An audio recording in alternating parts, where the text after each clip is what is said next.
عباسی خلیفہ ابوالعباس صفح نے خود کو دریائے سندھ سے لے کر اٹلانٹک تک پھیلی ہوئی وسیع و عریض سلطنت کا حکمران پایا۔ سندھ، بلوچستان، افغانستان، ترکستان، فارس، میسوپوٹیمیا، آرمینیا، شام، فلسطین، قبرص، کریٹ، مصر اور شمالی افریقہ۔ تاہم مسلم سپین نے اس کی حاکمیت کو مسترد کر دیا۔ اس کی حکومت کے 12ویں سال میں سندھ ہاتھ سے نکل گیا۔ دمشق نے اس سے نفرت کی نظر سے دیکھا۔ کوفہ نے شورش کی تو الصفا نے کوفہ کے شمال میں انبار کو اپنا دارالحکومت بنا لیا۔ اس کو اقتدار کے حصول میں مدد دینے والے اور اب ریاست کے منتظم افراد میں زیادہ تر اپنے ماخذ یا ثقافت میں فارسی تھے۔ دربار کے آداب میں مخصوص ایرانی شائستگی اور مدنیت داخل ہو چکی تھی، اور یکے بعد دیگرے آنے والے روشن ذہن خلفاء نے دولت کی افزائش کو آرٹ، ادب، سائنس، فلسفہ کے شاندار فروغ سے وقار عطا کیا۔ ایک صدی تک ذلت سہنے کے بعد فارس نے فاتحین کو زیر کر لیا۔ الصفا 754 عیسوی میں چیچک سے فوت ہوا۔ اس کا سوتیلا بھائی ابو جعفر المنصور ایک بربر کنیز کے بطن سے تھا۔ 37 عباسی خلفاء میں سے 3 کے سوا سب کنیزوں کی اولاد تھے۔ المنصور نے برمک کے بیٹے خالد کو اپنا پہلا وزیر تعینات کیا۔ المنصور اور خالد نے وہ نظام اور خوشحالی تخلیق کی جس کے بھرپور ثمرات ہارون الرشید کی جھولی میں گرنا تھے۔ میں ہوں اقبال اور آپ دیکھ رہے ہیں ریئل پوائنٹ آف ہسٹری۔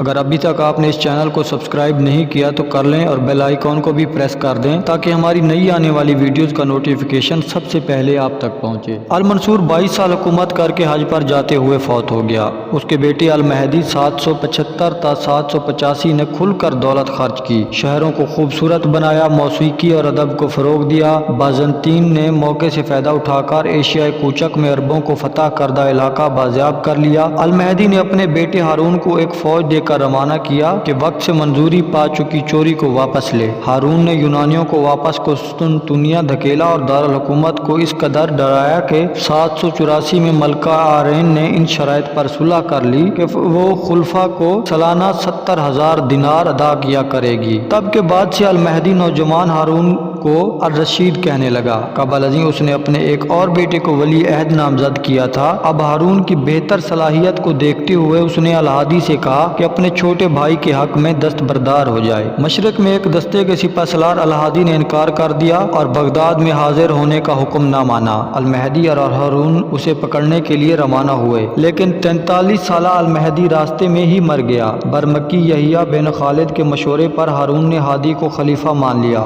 اور خود اس کا ولی عہد بن گیا۔ لیکن جیسا کہ سعدی نے کہا، 10 فقیر ایک چٹائی پر تو سو جاتے ہیں لیکن 2 بادشاہ پوری اقلیم میں نہیں سما سکتے۔ الہادی نے جلد ہی ہارون کو برطرف کیا، یحییٰ کو قید میں ڈالا اور خود جانشین بن گیا۔ کچھ ہی عرصے بعد یعنی 786 میں الہادی بھی مر گیا۔ افواہ اڑی کہ اس کی ماں نے ہارون کی ملی بھگت سے تکیوں سے اس کا سانس گھونٹ دیا۔ ہارون تخت پر بیٹھا، یحییٰ اس کا وزیر بنا اور مسلم تاریخ کی مشہور ترین حکومت شروع ہوئی۔ قصے کہانیوں اور سب سے بڑھ کر الف لیلہ و لیلہ ہارون کی تصویر کشی ایک خوش و خرم اور صاحب ذوق حکمران کے طور پر کرتی ہے جو کبھی کبھار مطلق العنانی اور تشدد سے بھی کام لیتا، اکثر فیاضی اور انسان دوستی کا مظاہرہ کرتا۔ وہ اچھی کہانیاں سننے کا اس قدر شوقین تھا کہ ریاستی آرکائیوز میں ان کے ریکارڈ رکھے اور کسی داستان گو خاتون کو انعام کے طور پر گاہے بگاہے اپنے بستر میں شریک کیا۔ یہ تمام خصوصیات تاریخ میں ظاہر ہوتی ہیں ماسوائے رنگ رلیوں کے جس پر شاید مورخین سیخ پا ہوئے۔ وہ ایک متقی اور راسخ العقیدہ مسلمان نظر آتا ہے جس نے غیر مسلموں کی آزادیوں کو بڑی سختی سے محدود کیا۔ وہ ہر دوسرے سال حج کرنے مکہ جاتا، روزانہ نمازوں میں 100 مرتبہ سجدے کرتا، وہ دل بھر کر شراب پیتا لیکن زیادہ تر چند منتخب دوستوں کی نجی محفل میں۔ اس کی 7 بیویاں اور 7 داشتائیں تھیں۔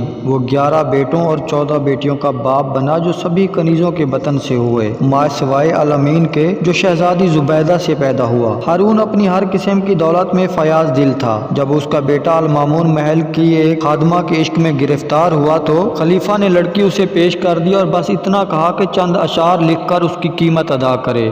وہ شاعری کا اس حد تک دلدادہ تھا کہ کچھ موقعوں پر بہت بڑے تحائف دے کر شاعر کو اپنا بنا لیتا، جیسا کہ اس نے شاعر مروان کو ایک مختصر قصیدہ لکھنے پر 5000 طلائی اشرفیوں، خلقت اعزاز، دست یونانی کنیزوں اور ایک پسندیدہ گھوڑے سے نوازا۔ نشاط پرست شاعر اور ابنواس ہارون کا اہم پیالہ ہم نوالا تھا۔ شاعر کی ہٹ درمی یا کھلی بے راہ روی نے اسے بار بار ناراض کیا اور خوبصورت شاعری نے اسے بار بار منا لیا۔ اس نے بغداد میں اپنے گرد شاعروں، فقاہ، طبیبوں، انشا پردازوں، خطیبوں، موسیقاروں، رقاصوں، فنکاروں اور دناؤں کی بے مثال کہکشاں جمع کر لی۔ وہ ان کے کام کے بارے رائے دیتا، انہیں فراخ دلانہ انعامات سے نوازتا، جواب میں 1000 شاعری مناجات کے نذرانے وصول کیے۔ وہ خود بھی شاعر، مفکر اور فصیح البلیغ مقرر تھا۔ تاریخ میں کبھی کسی دربار میں اہل عقل کا اتنا شاندار جھرمٹ نظر نہیں رہا۔ قسطنطنیہ میں ملکہ ایرین اور فرانس میں شارلیمان یا چارلس اعظم کے ہم اثر اور چانگ آن میں ہمانگ تسانگ سے کچھ ہی دیر بعد آنے والے ہارون نے دولت، طاقت، شان و شوکت اور ثقافتی ترقی میں سب کو پیچھے چھوڑ دیا، لیکن وہ کوئی شوقیہ فنکار نہیں تھا۔ اس نے انتظامی معاملات میں محنت کی، عادل قاضی کے طور پر شہرت کمائی اور بے مثال فیاضی، نمود و نمائش کے باوجود اپنی موت کے وقت خزانے میں 4 کروڑ 80 لاکھ دینار چھوڑ کر گیا۔ اس نے میدان جنگ میں فوجی دستوں کی قیادت خود کی اور تمام سرحدوں کو قائم رکھا، تاہم اس نے زیادہ تر انتظامی اور پالیسی امور دانا یحییٰ کے سپرد کیے رکھے۔ اس نے تاج پوشی کے فوراً بعد یحییٰ کو بلوایا اور کہا، میں اپنی رعایا پر حکومت تمہیں سونپتا ہوں، جیسے چاہو ان پر حکومت کرو، جسے چاہو معزول اور تعینات کرو، تمام معاملات اپنے موضوع رائے کے مطابق نمٹاؤ۔ اور اپنے الفاظ کی توثیق کے طور پر اس نے یحییٰ کو اپنی انگوٹھی عطا کی۔ یہ انتہائی اعتماد والا کردار تھا، لیکن اب بھی صرف 22 برس عمر کے ہارون نے خود کو اس قدر وسیع اقلیم پر حکومت کرنے کے لیے تیار نہ پایا۔ یہ اپنے اتالیق پر مہربانی کا فعل بھی تھا، جسے وہ اپنا باپ کہتا، جو اس کی خاطر قید رہا۔ یحییٰ نے خود کو تاریخ کے قابل ترین منتظمین میں سے ایک ثابت کیا۔ خوش اخلاق، انصاف پسند، محنتی یحییٰ نے حکومت کو انتہائی فعال بنایا، امن و امان قائم کیا، انصاف فراہم کیا، سڑکیں، پل، سرائیں اور نہریں تعمیر کروائیں اور اپنے سرپرست کے اخراجات پورے کرنے کی خاطر بھاری محصولات عائد کرنے کے باوجود تمام صوبوں کو خوشحال رکھا۔ خلیفہ کی طرح اس کا وزیر بھی ادب اور آرٹ کی سرپرستی کیا کرتا۔ اس کے بیٹوں الفضل اور جعفر نے اعلیٰ عہدے پائے، احسن کارکردگی دکھائی۔ وہ بہت امیر ہو گئے، محل تعمیر کیے، اپنے ہاں بھی شاعروں، مسخروں اور فلسفیوں کے جھرمٹ بنائے۔ ہارون جعفر اس قدر پیار کرتا تھا کہ ان کی قربت نے کچھ بدنامی کا روپ اختیار کر لیا۔ خلیفہ نے 2 کالروں والا ایک چگا بنوایا تھا تاکہ وہ اور جعفر بیک وقت اسے پہن سکیں اور دوسروں کے نیچے محض ایک ہی سینہ ہو۔ شاید اس جڑواں لبادے میں وہ بغداد کی شبینہ زندگی کا نمونہ تھا۔ اصل وجہ تمام اتھارٹی اپنے پاس رکھ لینا تھی۔ وہ عوام سے ہونے والی آمدنی کو اس قدر سنبھال کر رکھتے کہ کبھی کبھی الرشید کو چھوٹی سی رقم بھی ان سے مانگنا پڑتی۔ نوجوان حکمران ادھیڑ عمر کو پہنچا اور شہوانی مسرت اور عقلی مباحثت میں اپنی صلاحیتوں کا مکمل اظہار نہ ہونے پایا تو شاید اپنے وزیر کو مطلق اختیارات دینے پر پچھتایا ہو۔ جب اس نے جعفر کو ایک باغی کی گردن مارنے کا حکم دیا تو جعفر نے بہانے سے اسے فرار کروا دیا۔ ہارون نے اس لاپرواہی کو کبھی معاف نہ کیا۔ الف لیلہ و لیلہ میں شامل ہونے کے لائق ایک کہانی یوں ہے کہ ہارون کی بہن عباسہ جعفر کی محبت میں مبتلا ہو گئی۔ ہارون نے عہد کر رکھا تھا کہ وہ اپنی بہنوں کو ہاشمی خون کے ہر حال میں علائش سے پاک رکھے گا، جبکہ جعفر فارسی تھا۔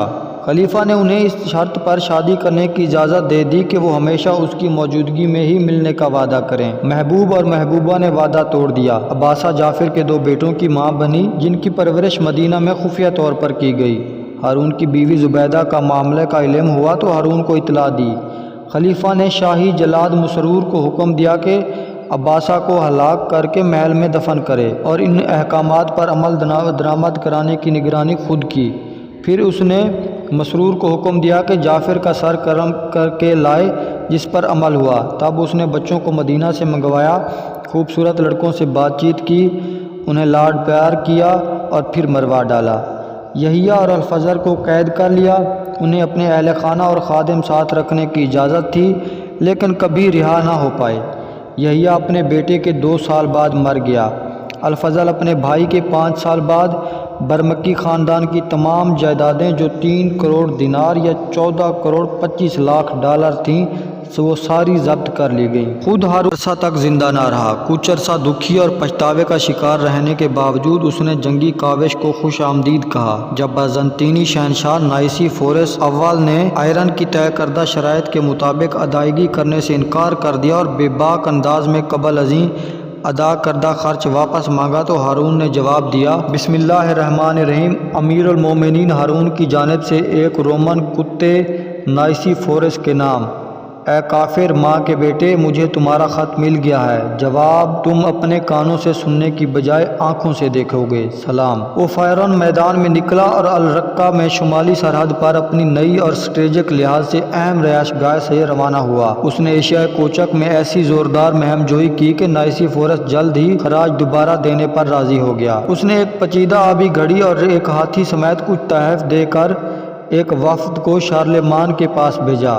اگرچہ ہارون کی عمر ابھی صرف 42 سال تھی مگر اس کے بیٹے الامین اور المامون جانشینی کے لیے برسر پیکار ہو چکے تھے اور باپ کی موت کا انتظار کر رہے تھے۔ ہارون نے اپنے بیٹوں کی مخاصمت ختم کرنے کی امید میں طے کیا کہ المامون کو دجلہ سے مشرقے کی طرف علاقے ترکہ میں ملیں گے جبکہ بقیہ علاقے الامین کے ہوں گے اور دونوں بھائیوں میں سے ایک کی وفات پر دوسرے کو ساری اقلیم مل جائے گی۔ بھائیوں نے معاہدے پر دستخط کر دیا اور خانہ کعبہ کے سامنے قسم کھائی۔ اسی سال خراسان میں ایک سنگین شورش پھوٹی۔ ہارون الامین اور المامون کو ساتھ لے کر اسے فروغ کرنے گیا، حالانکہ وہ پیٹ کے شدید درد میں مبتلا تھا۔